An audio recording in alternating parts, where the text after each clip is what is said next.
दोस्तों, एक तरफ जहां नाटो ने भारत को खुले तौर पर नाटो में शामिल होने का इनविटेशन दिया था, तो वहीं दूसरी तरफ रातों रात नाटो ने इतना बड़ा फैसला ले लिया कि अब वह एशिया में घुसने की तैयारी कर चुका है, जिसके बाद नाटो ने चीन में हड़कंप मचा दिया है, क्योंकि नाटो ने अब पूरी तरह से चीन पर वार करने की तैयारी कर ली है और इसमें नाटो का साथ वे सभी देश देने वाले हैं जो चीन के दुश्मन हैं।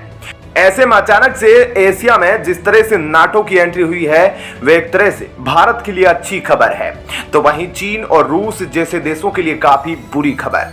ऐसे में क्या है पूरी खबर, जान लीजिए आखिर नाटो ने क्या फैसला लिया है। इन सब बातों के बारे में अब आपको थोड़ा विस्तार से बताते हैं। दोस्तों, अब नाटो इंडो पैसिफिक में भी आ रहा है और यह चाइना और रूस दोनों के लिए बहुत ही बुरी खबर है।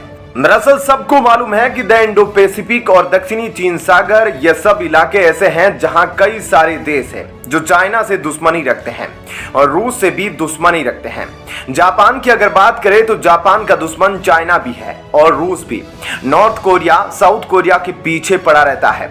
नॉर्थ कोरिया रूस और चाइना से अच्छी दोस्ती रखता है, तो वहीं साउथ कोरिया की चाइना रूस के साथ पटती नहीं है। भारत की बात की जाए तो भारत की रूस के साथ पटती है, लेकिन चाइना के साथ दोस्ती नहीं। यानी कि यहाँ पर घरेलू झगड़े बहुत ज्यादा है और इन सब के बीच नाटो, जो कि कुछ दिन पहले यह बयान दे चुका है कि भारत को हम नाटो में मेंबर की तरह समझते हैं। भारत भले ही नाटो का मेंबर नहीं है, लेकिन अमेरिका भारत को एक नाटो मेंबर की तरह देखता है और उसी हिसाब से उसके साथ व्यवहार भी करता है। लेकिन अब तक ये सभी चीजें ऐसी लग रही थी कि नाटो तो अभी दूर है ना, कहां नाटो यूरोपीय देशों के पास और कहां यहां हिंद महासागर का क्षेत्र। पर अब अमेरिका के नेतृत्व वाला सैन्य संगठन नाटो जापान के टोक्यो में अपना एक ऑफिस खोल रहा है और यह इस तरीके का पहला ऑफिस है और यह स्टेशन नाटो को जापान, दक्षिणी कोरिया, ऑस्ट्रेलिया, न्यूजीलैंड इन सब के लिए सुविधा देगा।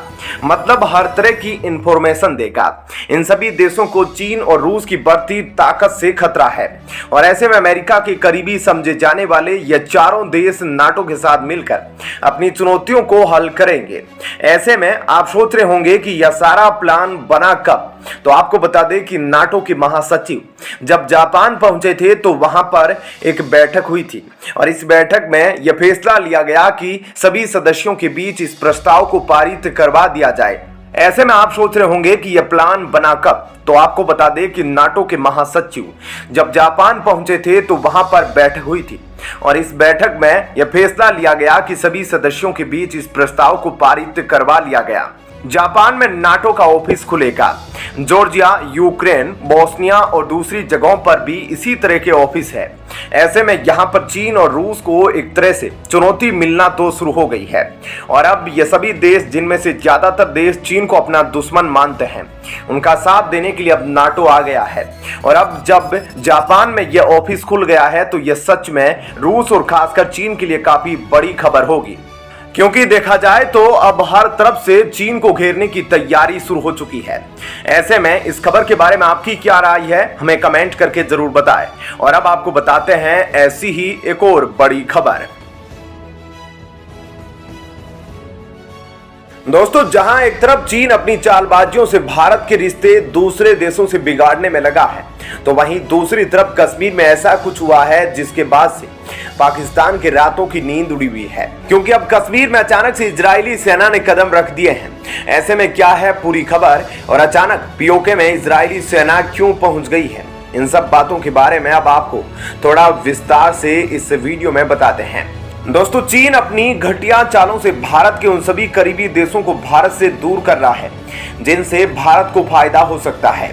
जी हां, आपको बता दें कि भारत का सबसे करीबी और खास मित्र रूस भारत को छोड़कर चीन के साथ बड़ा सौदा कर रहा है, जिससे भारत को काफी नुकसान सहना पड़ेगा, क्योंकि जब से रूस यूक्रेन युद्ध शुरू हुआ है तब से भारत ने रूस के साथ व्यापार करके रूसी अर्थव्यवस्था को संभाले रखा है और दोनों देशों के बीच की दोस्ती काफी पुरानी और गहरी है। लेकिन चीन अब दोस्ती को तोड़ने की कोशिश में लगा है। ऐसा करने के लिए वह अब रूस से भारी मात्रा में तेल खरीद रहा है, जिसके बाद अंदाजा लगाया जा रहा है कि भारत को रूस से तेल पर जितना डिस्काउंट मिला मिला करता था उतना अब नहीं मिल पाएगा। आपको बता दें कि भारत से ज्यादा इस वक्त चीन रूस से भारी मात्रा में तेल खरीद रहा है और इसी बात का फायदा उठाने की कोशिश कर रहा है ताकि भारत को नुकसान झेलना पड़े और साथ ही भारत और रूस के बीच के रिश्ते और बिगड़ जाए। वहीं दूसरी तरफ दोस्तों, हाल ही में एक तस्वीर ने पूरे पाकिस्तान में हड़कंप मचा रखा है और यह तस्वीर कश्मीर में पहुंची इजरायली सेना की है। कहा जा रहा है कि इजरायली सेना के कुछ ऑफिसर डेलीगेशन के तौर पर एलओसी यानी कि लाइन ऑफ कंट्रोल का दौरा करने के लिए पहुंचे हैं। आपको बता दें कि पहले भी कई बार इजराइल की सेना के कुछ अध्यक्ष इस तरह से एलओसी के दौरे पर आ चुके हैं। इजराइल और भारत के बीच एक मजबूत डिफेंस पार्टनरशिप है और ये दोनों देश ज्वाइंट मिलिट्री एक्सरसाइज के चलते आपस में कई बार सैन्य अभ्यास भी कर चुके हैं। जिस तरह से पाकिस्तान की हालत खस्ता होती जा रही है, लेकिन इसके बावजूद पाकिस्तान का आतंकी संगठन भारतीय सेना पर छुप छुप कर वार कर रहा है। तो ऐसे में अब उसी घुसपैठ का भारत खुलेआम जवाब देने की तैयारी में लगा है। इजरायली डिफेंस फोर्सेज के डेलीगेशन ने पहले भी लाइन ऑफ कंट्रोल के दौरे किए हैं ताकि इंडियन आर्म्ड फोर्सेस द्वारा पाकिस्तान समर्थित आतंकवादी समूह की निगरानी और मुकाबला करने के लिए इंडियन आर्म्ड फोर्सेज को घुसपैठ विरोधी रणनीति पर अच्छी और सटीक जानकारी मिल सके।